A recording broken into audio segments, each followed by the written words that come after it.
Hai geng rider, korang biasa basah kuyup ke reda hujan? Okey, kat sini saya nak recommend satu baju hujan yang okey untuk korang, iaitu jenama Fortdry 06.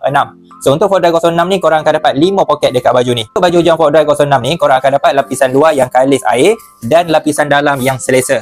Untuk poket pertama bagi baju hujan Fortdry 06 ni kat dalam ni, bahagian dalam sebelah kiri. So poket kedua dekat bahagian hadapan. Ni poket ketiga. Di seluar ada poket keempat dan poket kelima.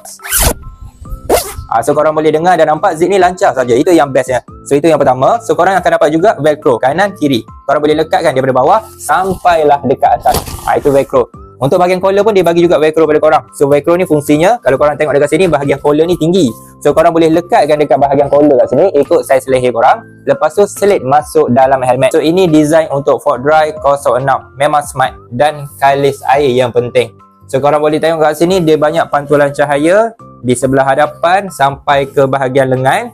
Di bahagian belakang pun ada juga. Korang boleh tengok sini design dia smart. Untuk bahagian belakang ni pun ada ruangan angin kat sini untuk udara keluar masuk. So apabila korang pakai baju hujan ni tak terasa panas sangat. Dengan pembelian korang untuk Fortdry 06 ni, dengan satu harga tu korang akan dapat baju, akan dapat seluar dan korang akan dapat juga beg ni secara percuma.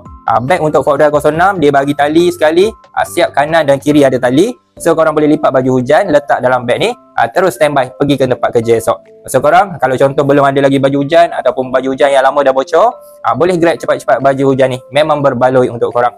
So sekarang ni sebab cuaca tak menentu, kita sebagai rider kena sediakan payung sebelum hujan.